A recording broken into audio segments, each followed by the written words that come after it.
Today, we're taking a look at the new Stalingrad diver called Kursk. I featured Stalingrad years ago with their more original design that had their stencil font dial and hollowed out hands, and it was a great looking and very original watch. With this, they went down a safer route by doing their own take on a Panerai-styled diver with a California dial. California dials are ones where one half of the dial is done with Roman numerals and the other half is done with Arabics, presumably to make it impossible to confuse one for the other. Although I never really saw the point, as most California dials, this one included, have such big and bold numerals, you would have to be half blind to read the timing correctly. This one, with applied lume as the markers, is one of the most legible I have seen. The whole watch is massive and commands a lot of wrist presence. With a 45mm diameter, I was sure it would not work on my wrist and would end up looking comical. But the faux wire lug design and a cushion case also make it pretty short lug to lug relative to its size.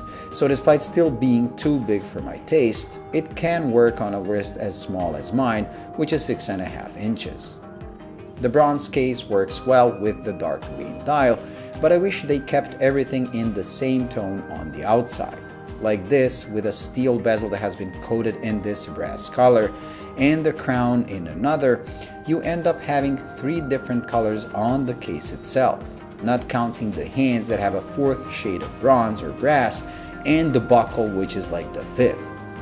Case being bronze, it will develop patina over time, so maybe with time, the case comes closer in tone to the bezel, but I doubt it will ever match it. I would have preferred if they made the bezel bronze like the case, but that's just my opinion.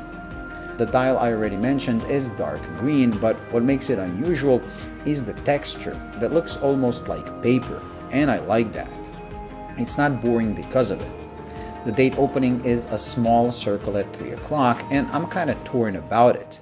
It is a useful complication, but I think the watch would have looked better without it.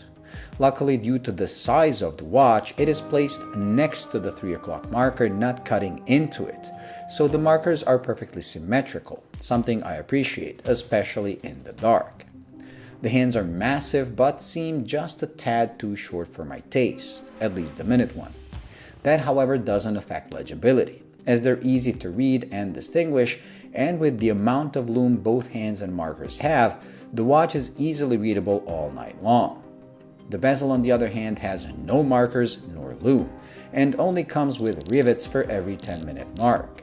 It doesn't bother me, as it is more a design choice than a functional part, but despite that, the grip is excellent and action and alignment really good.